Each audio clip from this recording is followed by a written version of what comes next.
گله جارا بحث تیتا کرن کاتو دی چواشی پاراستنا ارشیف خوکی يعني ريكن وي باراستني دي چوای تکرن لورا خلق افریقیا خلق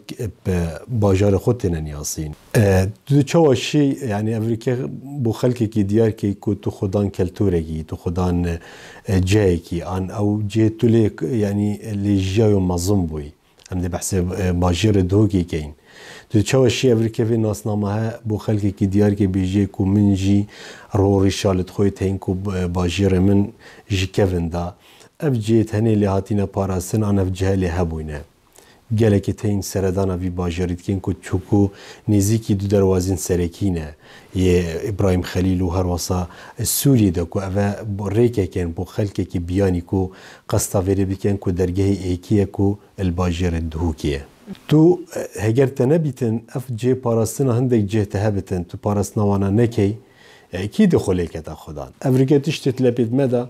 هندک ارشیف کو ما خوله کریا خودان ما پشتین گرک خراوک جی دا مزرانت ابنا و رکراو ارشیف بو پاراستنا بلگنامه و دیکومنتان نکتنی بو باجیر دو که بلکو السرانسلی هرمی دا پس ام و کرد دو که ما خوله کریا خودان کو بو دو که تشتکی ام باش بکن لوا اف وینن هنی کو چندین وین البشکایی که کل سال 2001 جلای بارز عبدالعزیز طیبی و کو البومک هاته چاپ کرن ابنا و البوم دوگا کون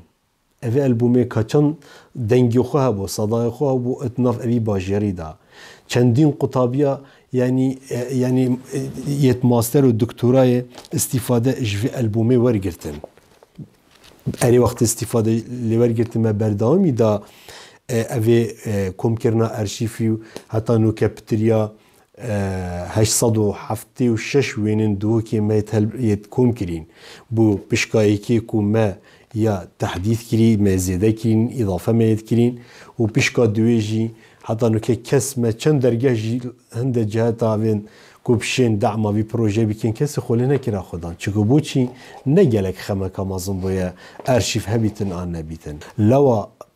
باراستنا أرشيف يدهو كي ما جلك خلي كريا خدان وبانا هي خديجي ملبرة بو ال 27 5 2021 چاپ بیده. النوتو هشت پیشنگاه ایکی بول سر دو که مواگیری سر البوم يعني همار دوگا کون الهولا شيء سلمان بو بشتي چند روزه که وکی بارز عبدالعزیز طیب هاتیا وک بارزگار دوگی بو سحکی روان وینا کو پتریان 206 تشتک وین دوگی بون توی وقتی دا نوتو هشت تشی گله که يعني بالکش و سرراکش بو حقیقتا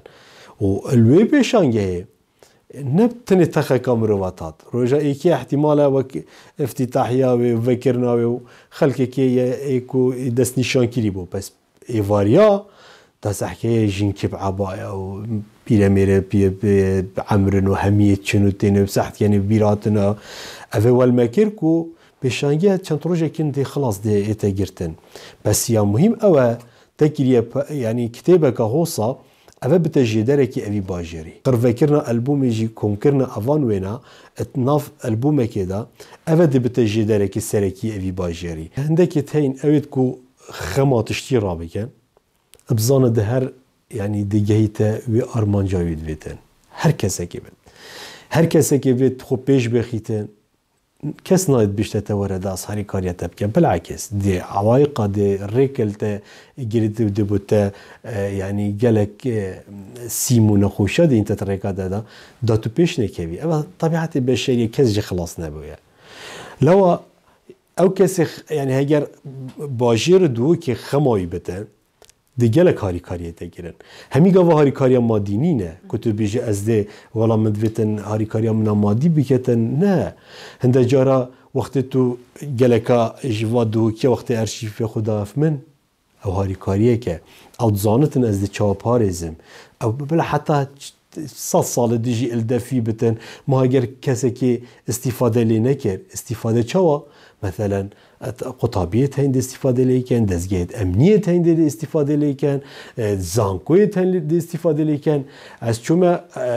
ترکیه الجهات که جامعه که از برما الموزخانه ترکی ارشیف دوکی کو وقت بحث دوکی کمی کو پارێزگا دوکی خڕێکێ دا گوتیان چیم بۆ تەوی ئەرشیفی بینم بەرامبەر مەبلەغێکی گەلێکی کێم و خرجی دێ استیفادێ ژێ وەربگرن لێ ئەس متئەکدم ئەو خارنەکە زادێ وانە خارنەکە ئەو دخۆن نەفس gelek ئەو کێمتر بۆ شوێ خارنێ بەس چکو بۆچی نەخەمە لەورا ئەس بێژم هەر چا بیتن ما خولێکیریا خۆدان هەر چا بتن هاریکاریا me biketin ev geleka muhîme lewa giringiya erşîfî ew e tu bizanî tu dê çawa şêy parastnavê hindek rêkên zanistîkeyî û dê hêliye wasa çi ca ev torên komalatî û hemî tiştê girê dayê internetê ev nebû te malnîne tu dê bi xwe îstîfadê jî wergirî bez bi te paşaroj de kes nabêjte te ba were filan cihetî ya filan peyçî û behsî filan tiştiya girî